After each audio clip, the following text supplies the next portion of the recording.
I want to welcome all of you. I am Jeff Murray, the director here at the Calvert Marine Museum. This is lecture number 4 in the Maryland in the Age of Sail lecture. I am simultaneously trying to multitask and let people in while we're doing this. Got a nice group of people tonight. I am placing all of you on mute. If you feel the need to ask a question, you can unmute yourself. And just remember that, like all of the other lectures in the series, we are going to record this and then make it available on our website. The other lectures, as well as the special Titanic lecture from last week, I think are either up or coming up on that website very soon. So you can go back and steer your friends in that way. I'm still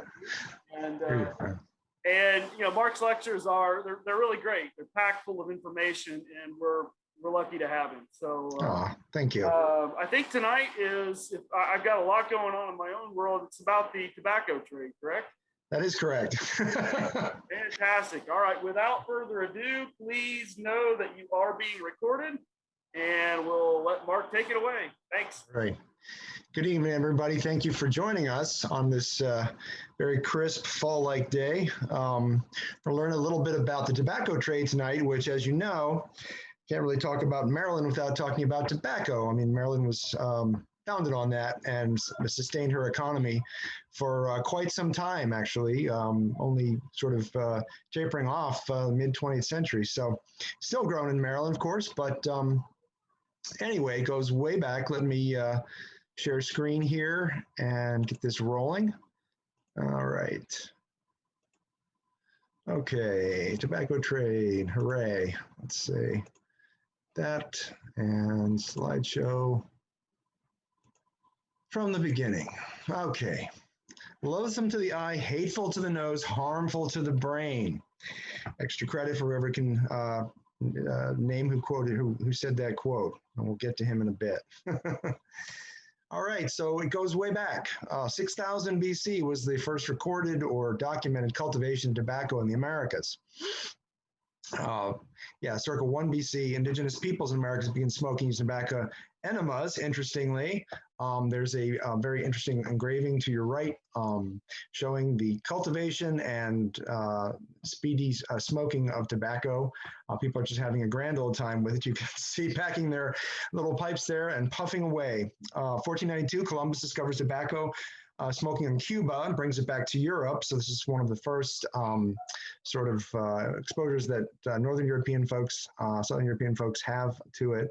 Early 1500s, Turks took tobacco to Egypt. So basically spreading throughout, as we talked about with the expansion of European expansionism and the sort of economy that started around the Mediterranean. This is definitely a commodity that was traded for, and naturally, there's job security. As we all know now, tobacco is addictive. So once you started smoking, you're going to want more.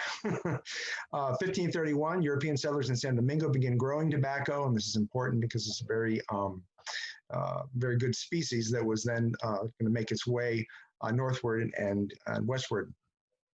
1558, tobacco plant was brought to Europe finally, and attempts to cultivation fail, which basically gave birth to the tobacco trade in the colonies and elsewhere. Wouldn't grow in Europe, so they had to find it or had to grow it elsewhere and import it, okay? So Sir Walter Raleigh brings tobacco, actually John Hawkins brings it back in 1565, but Sir Walter Raleigh really popularizes it. He brings it in 1586, a couple of years before the Clash of the Armada that we may or may have not talked about. So he popularized it. Raleigh was quite a fashionable guy, good connections with the court. By 1590, Londoners are hooked on this stuff. He sort of introduced it to nobles and the crown and whatnot. And these smoking shops and sort of smoking groups sort of crop up. And again, it sort of gives security to this nascent tobacco industry that was burgeoning or beginning to early 17th century. So James I, you recall James basically founded his namesake colony in Virginia, Jamestown, implemented the first tax on tobacco. And this was this time when there was a great debate amongst the people of England about how a king should live. And basically the consensus was a king should live of his own, meaning that the king should fund his own existence. They shouldn't tax the people till they're can't eat anymore or don't have clothes on their back. So he had to find a way to finance his own existence, and this was tobacco. Okay, this money from tobacco import duties and whatnot went right to royal finance. That being said, paradoxically, he tried to reduce tobacco usage, instituting a 4,000% tax hike on tobacco in 1604. But again, with an addictive substance, this did little to reduce the demand for the noxious weed, so-called. So, yeah, attitude of the king and the ruling classes changed when tobacco became a cash crop for its colonies. You know, they loved this. Just took off like wildfire in England and Europe, and this was the thing that saved Jamestown. In fact, was tobacco. Yeah. So during yeah, in 1604, James opposed as main tobacco suppliers to England were foreign shippers. That was changed in the 1620s when the colonies really sort of began to take off and thrive with tobacco growing and whatnot.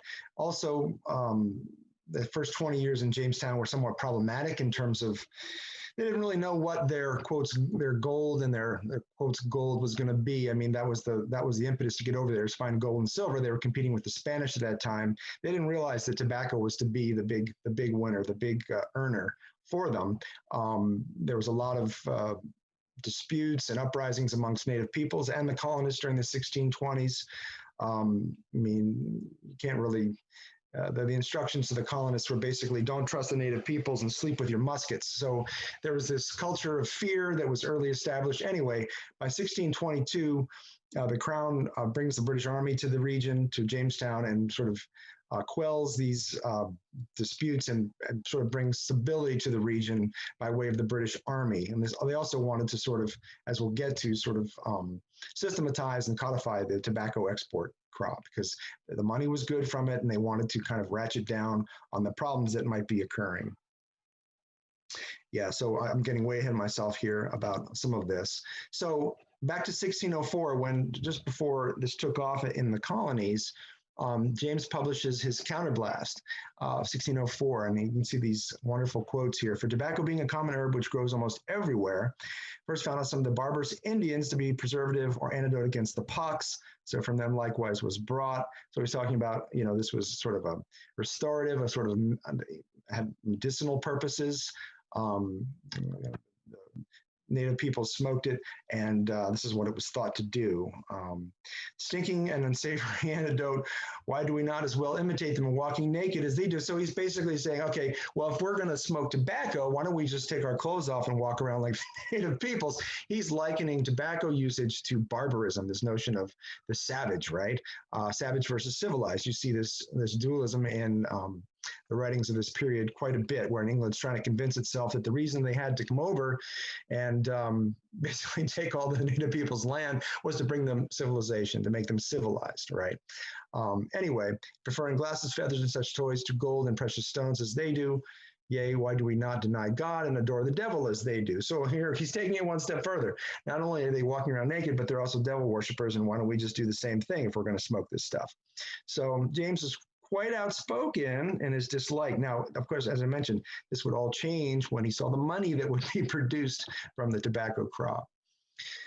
So here's some more excerpts from the Counterblast. It's just too good to pass up. First, that the brains of all men being naturally cold and wet, all dry and hot things should be good for them, of which nature and the stinking subjugation is, of the argument, both proposition and assumption are false.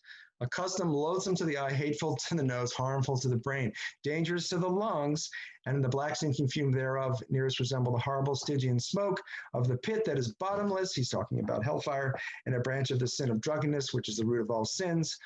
So this is not the very case of the great takers of tobacco, which therefore they themselves do attribute to a bewitching quality. And he's talking about the nicotine. It's addictive, right? That's the bewitching quality in it. You can't stop smoking it. It gives you a rush, right? We know this. This pharmacological blood-brain barrier crossing that nicotine basically does. We only found this out in the 1950s, 60s. basically from research, medical research. So anyway, even back then, in 1604, he's basically ascribing certain symptoms and certain qualities to it that were to become, well, we were finally able to figure out what it was. It took a long time. So John Rolfe, 1612, grew tobacco in Virginia, the Trinidad strain, or Ronico. It was an overnight success, the gold years of crave. So this is, again, I got way ahead of myself. This is sort of backing up a little bit. So 7 years later, from 1612, Virginia's sending mostly tobacco and a little sassafras. They tried a lot of it. They were trying to do a create a diversified economy over there. They tried various things, furniture. They tried growing cotton. They tried a lot of different things. Didn't work. Tobacco was the only thing that grew naturally well in that area, and of course gave birth to slavery, which we will get to maybe a little bit further along in this talk. So yeah, the yuppies in London loved it. Virginia Company did not. They thought it, like James, they thought it was not a good thing, that it was, their economy was solely dependent on tobacco monoculture. The deceivable weed did little for function or ornament of man. This again is this ideology, this notion that this is a foul habit and it shouldn't be encouraged. Yeah, John Rolfe's sort of political marriage to Pocahontas, so-called Matoka Rebecca in 1614, before the British Army came, this was kind of a stopgap measure to kind of keep the peace.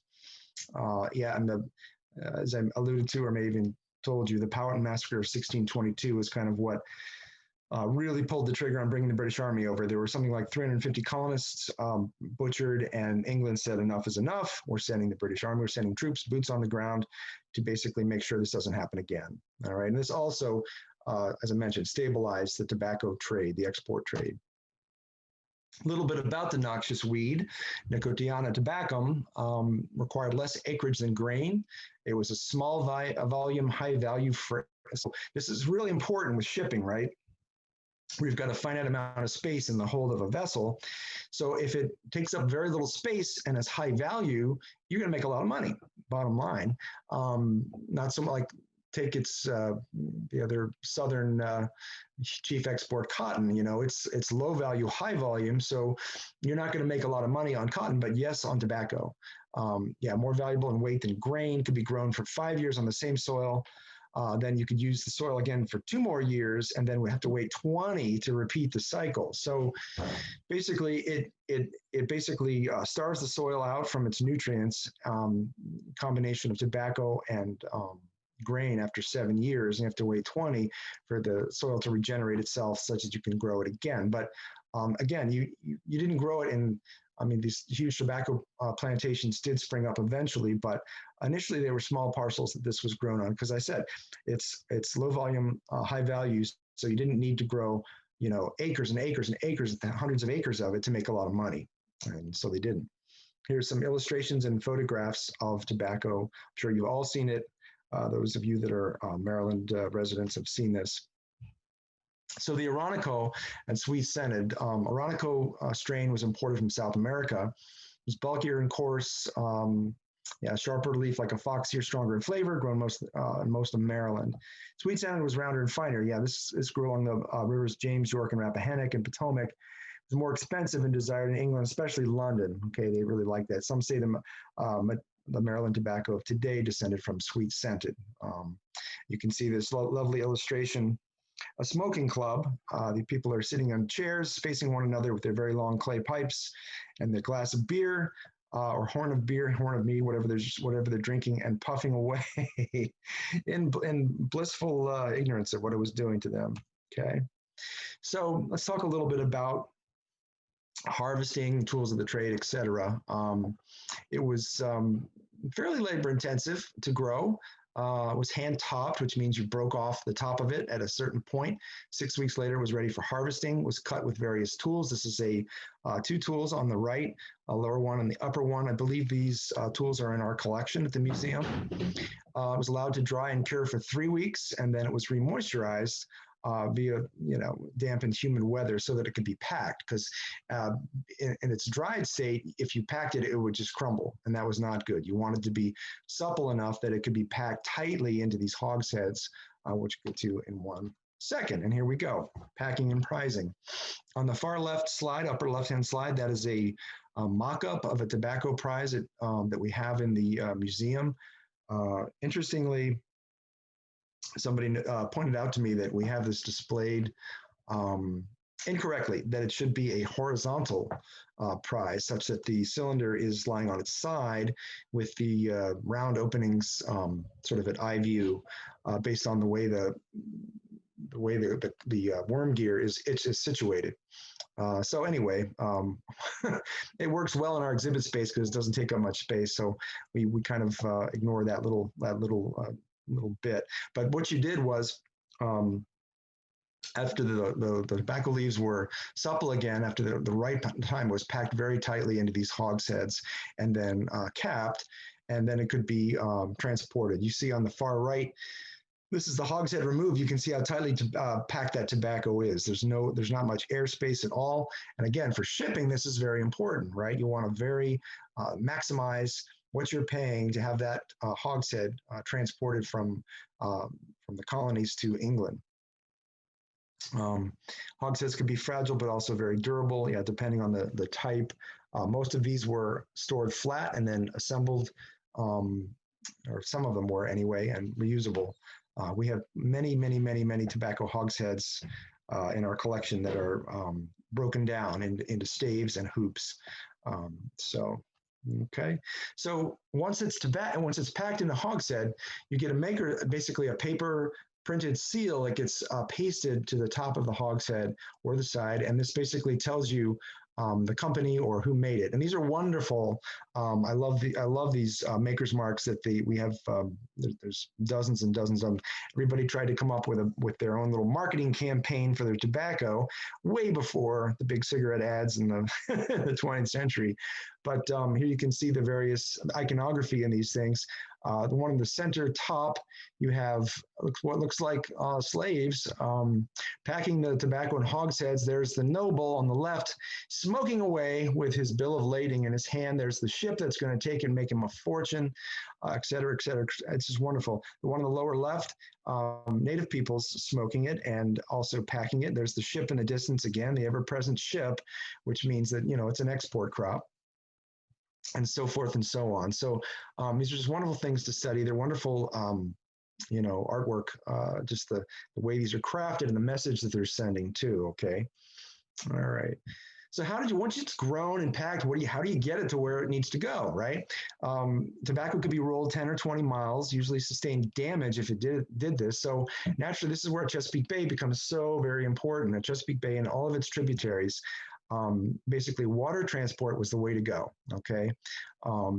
Various barges and punts, and you can see in this middle slide on the top, these are a pair of dugout canoes that the hogsheads are lined up on and just very, very easily pulled downstream. I mean, the idea was to get it to a port like Annapolis, for example, or Baltimore, or anywhere. I mean, these coastal packets, it was a very structured and systematized method in terms of getting the tobacco from the plantation to the ship that's going to take it to England. And this was also, everybody wanted a piece of that pie because this was money. There was money to be made doing this. You can see the upper left, yeah, this is like worst case scenario, taking it by ox cart. But this was done. The bumps, the ox cart, really wasn't that great. So the more successful plantations had access to water, like they were on a river or a tributary creek that fed into a river, so they could basically pack their tobacco, load it on these vessels, and then get it to you know, pull it out, or then eventually row it out, put it on a packet schooner, and take it up to Baltimore, Annapolis, where it'd be loaded on a cargo vessel, a larger vessel.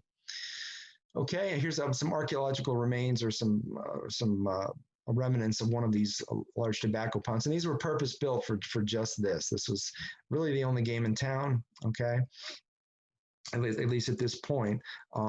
So these vessels were built just to move the tobacco hither, thither, and yon. Yeah, so by 1614, 7,000 tobacco shops in England with the first sales of Virginia tobacco. This is, I'm sort of skipping around a little bit. This is sort of tracing the evolution of the addiction basically in England. If you look at the crown bringing the army in by 1622 and this sort of ramp up to the stabilization that the army brought so that this, because people wanted, you know, the demand was such, I mean, and people that have smoked, I mean, nicotine withdrawal is not pretty. I mean, people are feel like their skin is crawling. They want to have their, you know, get their fix. So this was something that had to be controlled and supplied, and there was, as I mentioned, huge money profits to be made from it, and keep those smokers happy. They don't have a little green in the gills in this illustration on the right, but such is the case. Okay, so look at these export quantities. 1622, that key date that I mentioned when the British Army came over, you had about 60,000 pounds. By just what, 6 years later, 500,000 pounds, and so forth and so on. 1,500,000 pounds by 1639, 1775, greater than 100 million pounds. So this is just escalating crazy, right? I mean, this was the reason that people came over from England. I mean, initially they were put on these vessels, you know, these basically these merchant stock coalitions were sent over people. You became an indentured servant, work off your 5 years for the voyage, probably on a tobacco plantation or something else. But by, you know, 1620s or even just before that, word was out that this was something that was profitable. So people began coming over in droves. They wanted to get their own piece of land, which they couldn't get in England, grow tobacco, and make a fortune. Okay. I think I don't know if no, I didn't include that in this series, but I did give a talk on a book I wrote on the sparrowhawk, and this was a 1626. She came over from England, was destined for Jamestown, wrecked off Cape Cod, and they basically that was a small version of so many voyages. They were coming over to basically set up a tobacco plantation. The tobacco implements were found in the ship's hold. Just one example of many where people were hoping to get rich, right? Kind of the American dream in a nutshell. So anyway, importation of Virginia and Maryland tobacco meant reduced imports of Spanish tobacco, because you know how much England loved the Spanish, right? Anyway, and England exported surplus to Europe. So whatever they couldn't sell or smoke in good old England, they sent over to the continent. As we mentioned, tobacco duties enriched royal finance and kept that a happy place for the king, okay? So colonies outside of the local fiscal realm, such as imports of tobaccos, were subject to custom duties. Colonies were required to export those commodities to England, or most like tobacco, excluding other countries. So this is a sort of consolidation, monopolization, mercantilism, et cetera, of tobacco, the tobacco trade. Quid pro quo here is the colonies were given monopoly on tobacco production and sales. So it was a symbiotic relationship. The crown wanted all the tobacco to go funnel through England. In return, they would have be given a monopoly on this. The crown wouldn't buy from it from other countries. So 1619, growing tobacco in England is forbidden. After 1624, foreign ships excluded from the Virginia trade. So that's what I was just talking about. This exclusion of other ships, consolidation of the tobacco trade is basically it's going to go through England and England alone. So not only this, the security of royal finance. I'm getting ahead of myself. I think I've had too much caffeine tonight.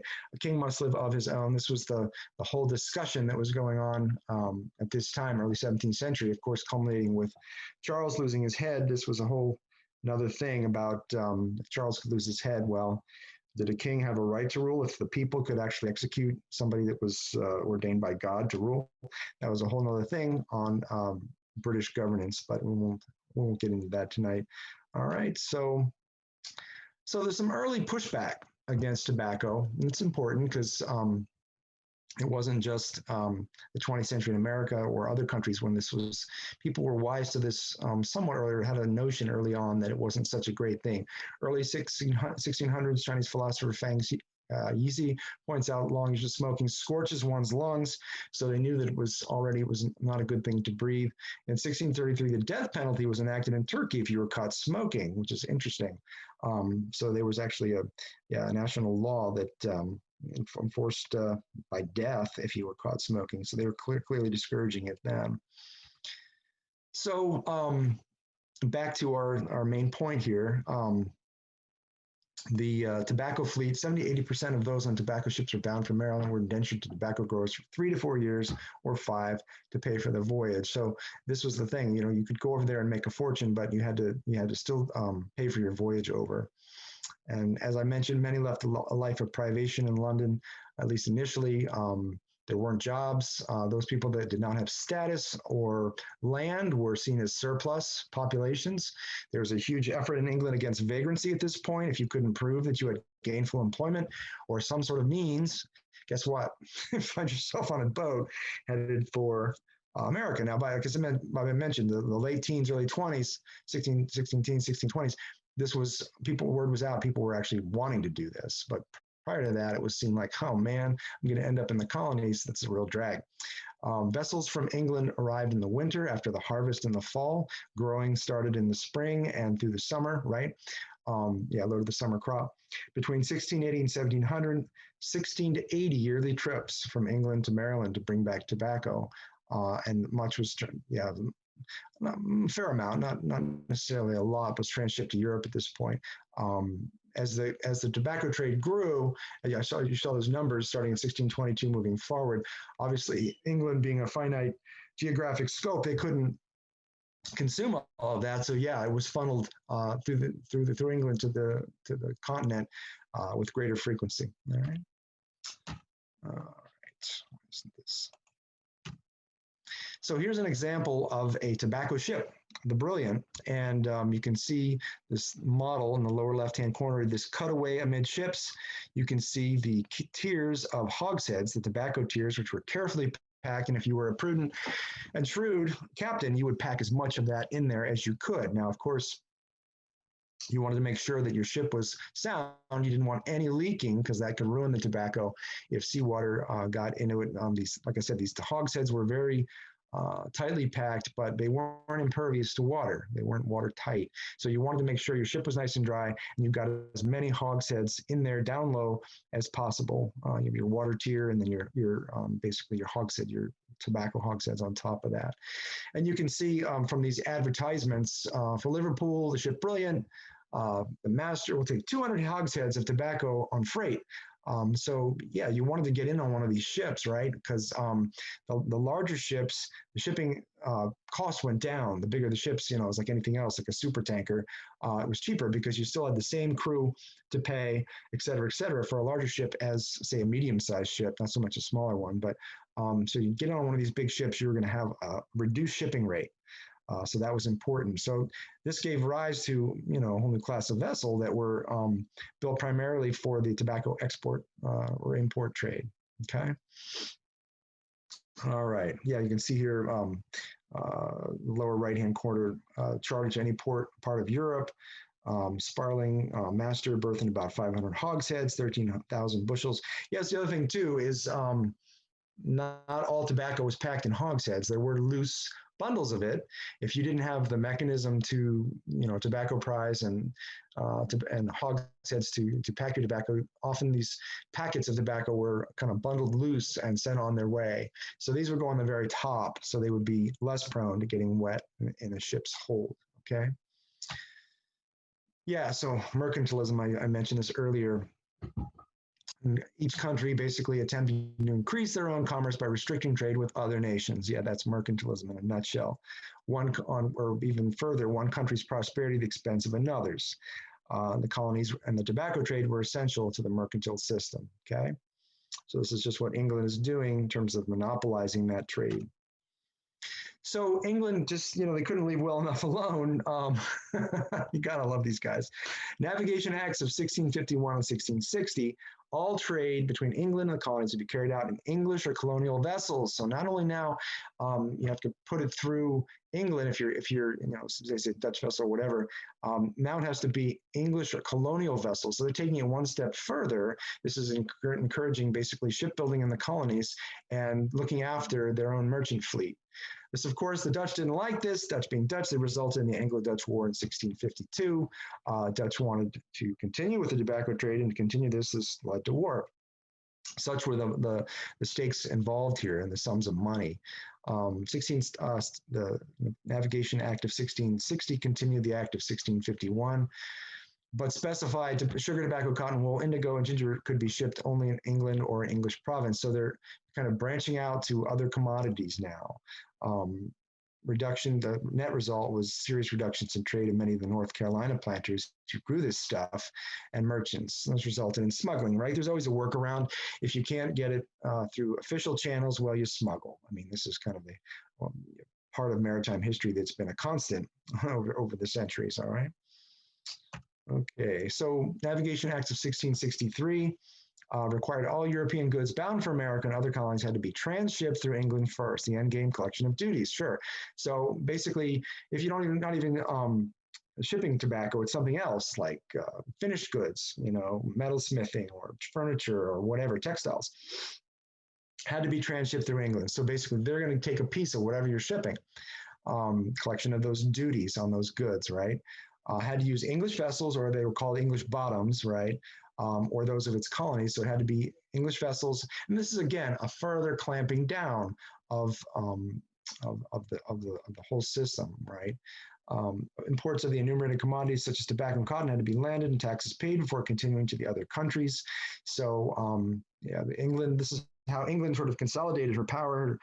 Notions of empire at this point is London was a hub, and all the commerce was going to funnel through that and flow to all points of the basically the globe, or at least that hemisphere, that section of the world. Yeah, prevented independent imports to colonies by other nations.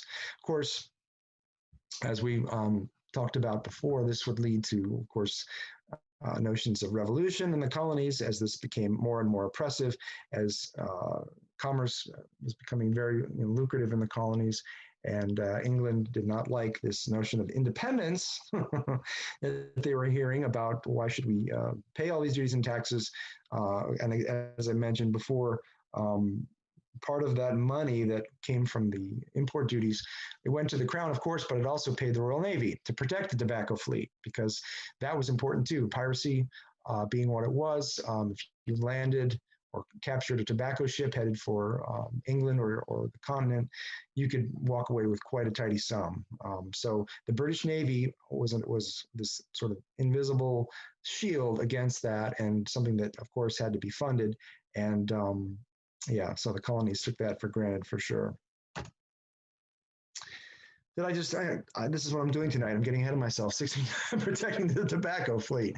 1690 is the first 15 years of the 18th century. More than 85 English men of war, yeah, majority of which were fourth-rate ships of the line, 40 to 60 guns, 200 men apiece were on station in Chesapeake. So, yeah, the whole sort of trade route was protected, okay? 16,000 British sailors served in the Chesapeake during these years. Yeah, necessary to secure the tobacco fleet in time of war, major role in its execution and design. So yeah, every ship taken means a loss of some 5,000 to 10,000 pounds to Your Majesty. So this was again, a symbiotic relationship. They needed to protect this fleet for royal finance, to pay for the Navy, to pay for, well, infuse the economy as well in England. So by trickle-down economics. Yeah, so as we started off, just kind of an overview, started off from, a bunch of these leaves that we dry and we ship over there. People smoke them, they like it, they want more, kind of like, great, just bring it on, to this very laissez-faire, to this rigidly managed and almost oppressively structured system. So there's much, let's see, dramatic, yeah, long stretches of war, the various wars, Queen Anne's War. System was relatively open, porous, and promiscuous, diverse, competitive to rigidly managed. Yeah, I've mentioned all of this. Economic history of the Chesapeake in these years cannot be understood without reference to the extensive regulatory regime that constrained, often with violent force, the size, timing, and character of the tobacco market. So yeah, so you should be getting a very clear sense that with any big business, right, you want to protect, look after your interests, and make sure that it continues as efficiently as possible, because inefficiency costs you money. Okay. All right.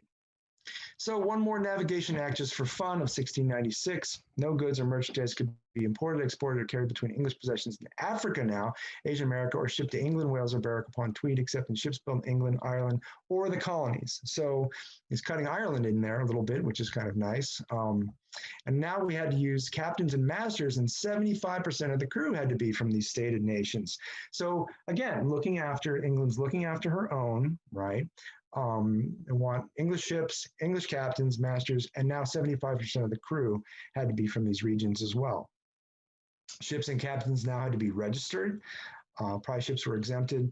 Governors had to swear an oath of basically allegiance to discourage corruption at customs level. And there was a lot of this, okay? My goodness. Yeah, the payoff, the quintessential ubiquitous payoff that happens then and now to let certain shipments through. Also, the quality of I hope I'm getting ahead of myself again, but the quality of the hogsheads, this was, I think I'm getting ahead of myself. This was also to be very strictly managed and structured. Sometimes unscrupulous tobacco planters would pack sawdust and other, impure items in with the tobacco to make it seem like it was of the specified weight and value of tobacco, but in fact it was diluted by maybe 10 to 15, 20% of foreign matter that was not tobacco, so basically ripping off whoever was buying it. The more reputable planters didn't do this, the less so did, and of course this was to be rectified as only England could. So, okay, we mentioned this earlier. Britain's invisible export slave trade conducted using British capital doesn't appear in statistics for British exports as ships involved with it cleared for Africa, not the colonies. So this sort of,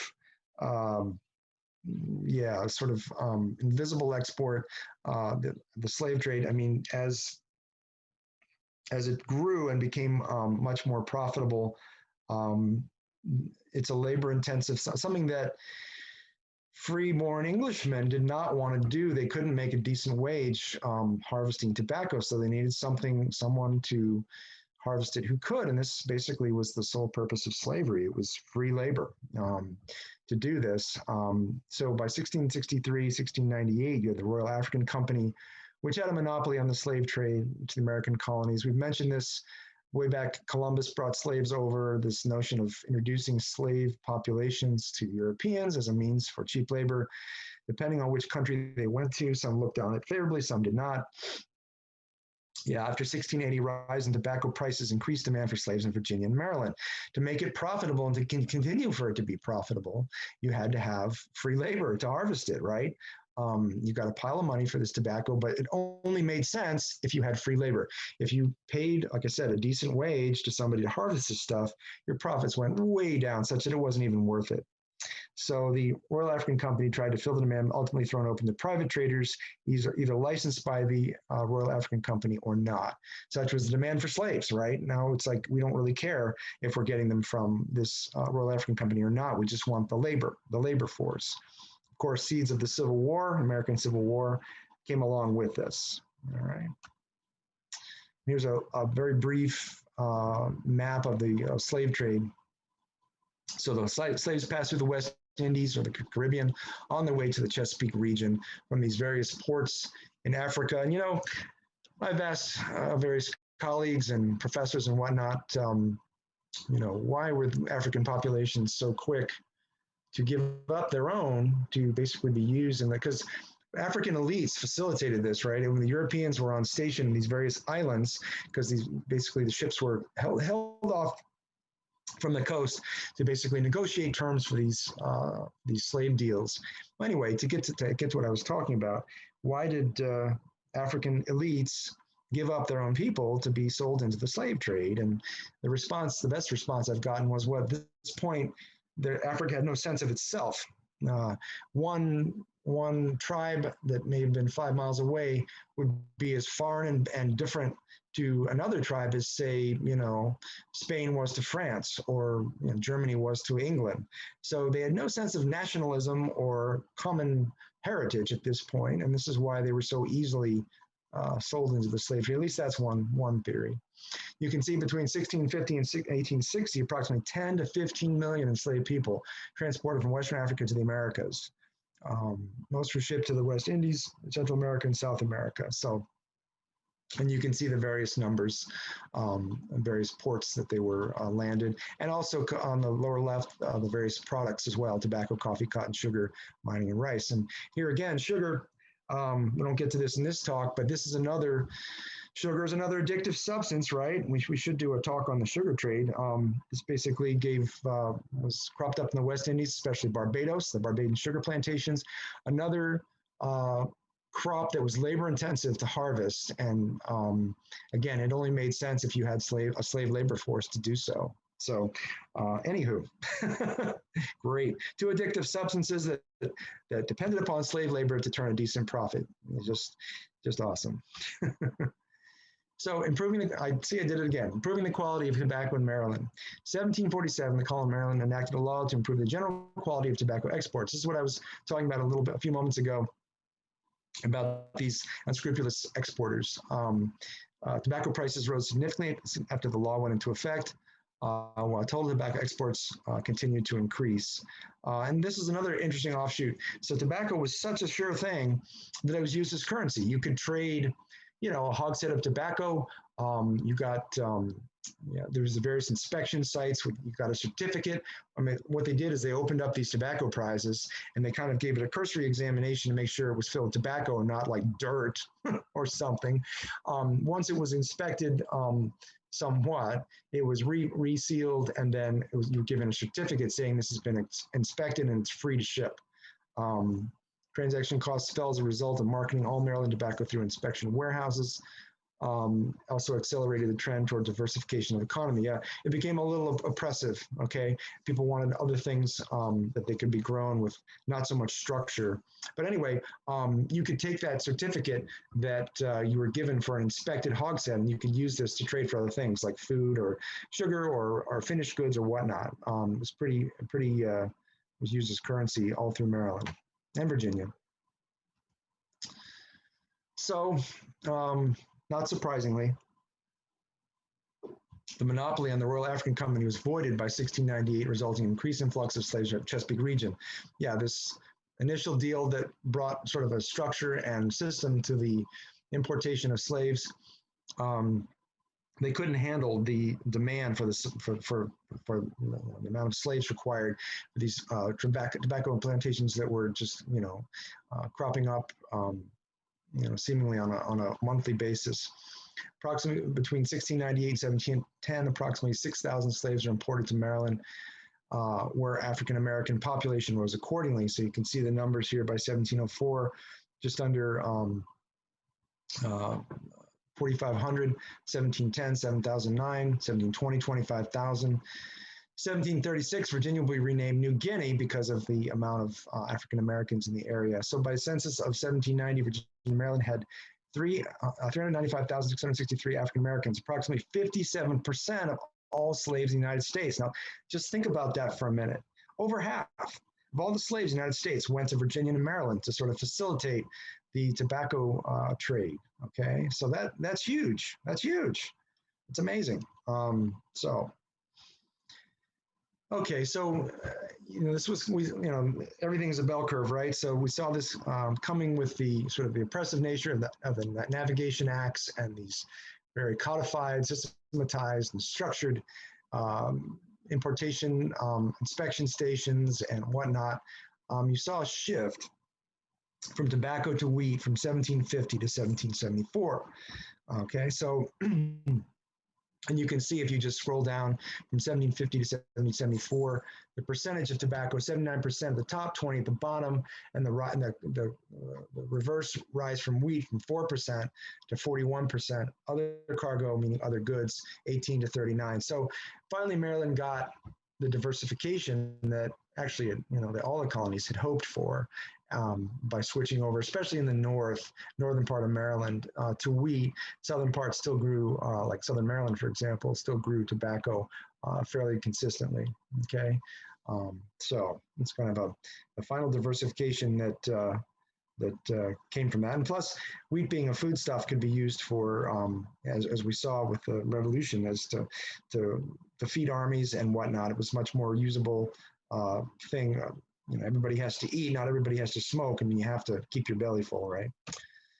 So tobacco prices, you can see just on this graph on the right, from 1720 to 1772, the sort of the rise and fall of the tobacco prices. Late 1760s, the peak price in Prince George's and Arundel counties. And we colleagues and I have been trying to figure out what accounted for that huge spike late 1760s. And nobody's been able to come up with a sufficient answer for that. So I don't know.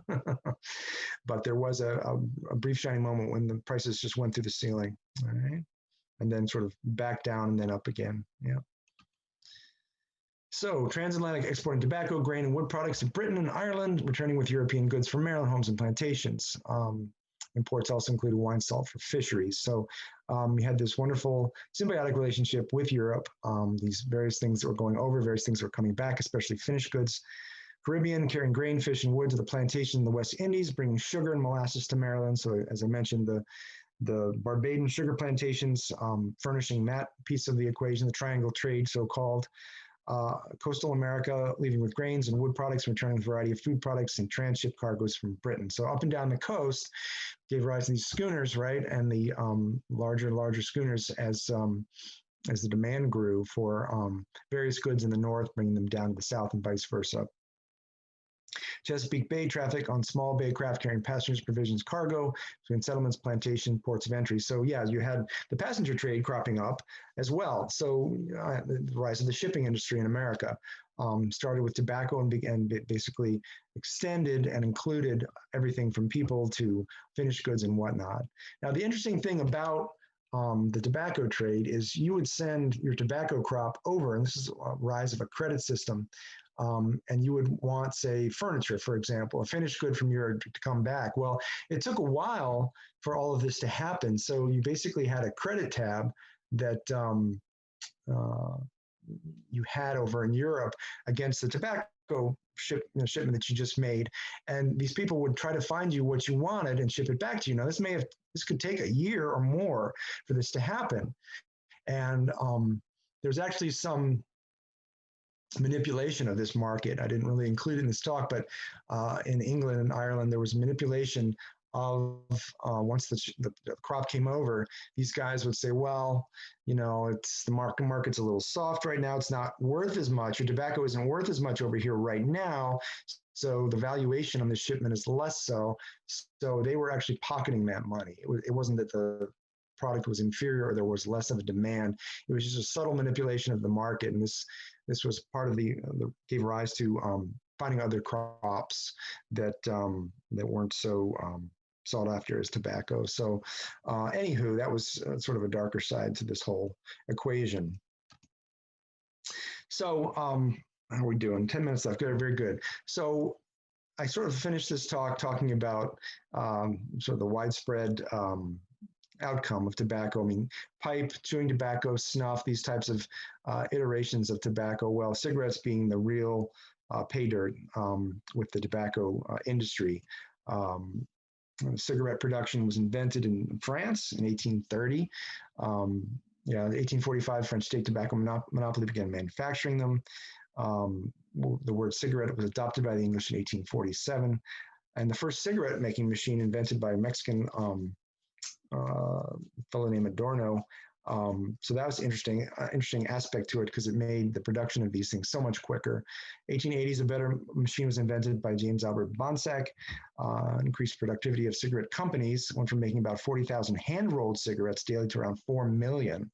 So that's, again, this is all about the labor cost, right? I mean, if you can knock down your labor cost, you're going to make a lot more money on your finished product. So this bizarre looking contraption on the right was a cigarette rolling machine, which only became more and more refined and mechanized as time went by and gave rise to these huge tobacco companies in America. All right. So again, to sort of bounce back the dangers of tobacco, 1862, during the American Civil War, first federal tax on tobacco helped to finance the Civil War. Sort of an interesting little tidbit that is often overlooked or seldom cited.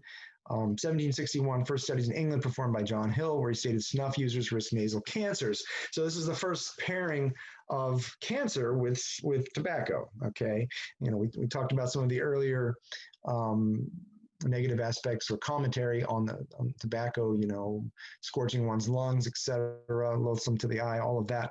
Well, here's the first pairing of an actual pathology, cancer, with cigarettes. 1795, Samuel Thompson von Sommering, German, reports cancers of the lip in pipe smokers. So again, cancer and tobacco.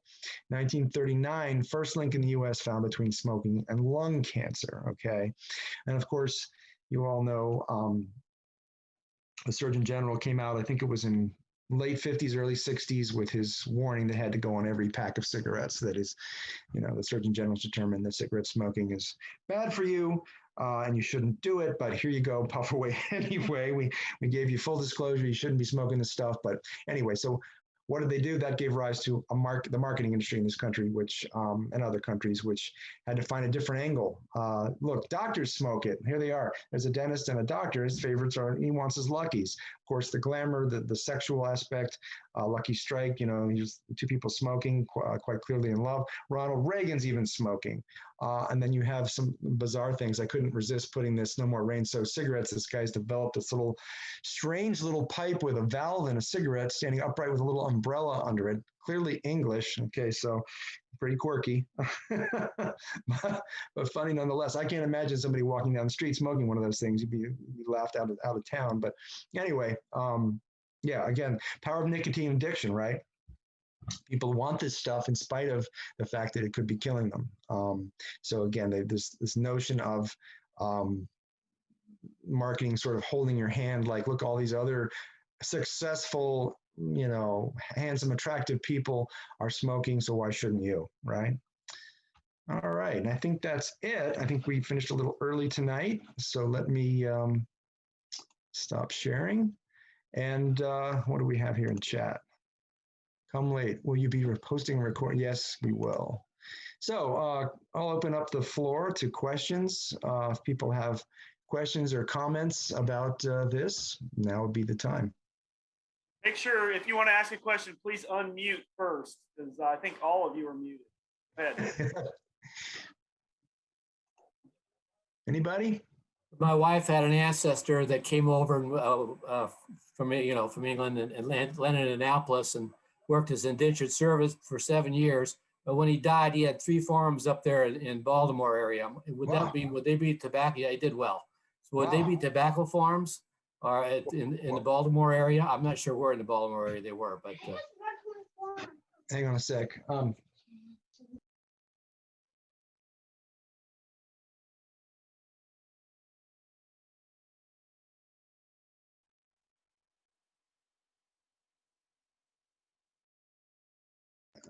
5-year-old wanted to come in and pet the cat. I had to kick him out. So let's see. So you said he was in the Baltimore region. What was the year? Oh, I think he's muted again. John. You're muted, John. He indentured himself in England and came over and worked for 2 really fine people.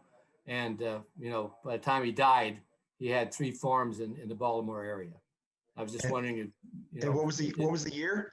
I don't know the year, so maybe I should, if I find a year, that would be helpful, wouldn't it? That's right, because to the north was more, towards the late 1700s, that was more grain oriented.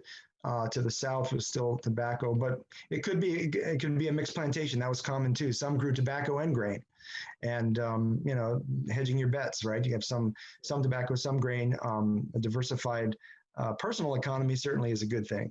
Yeah. Okay. Yeah. Others? Thank you. Thanks. Come on. This is such a fun subject. I mean, you can't talk about Maryland or Virginia without talking about tobacco. It's such a key component to economy and way of life. I mean, really.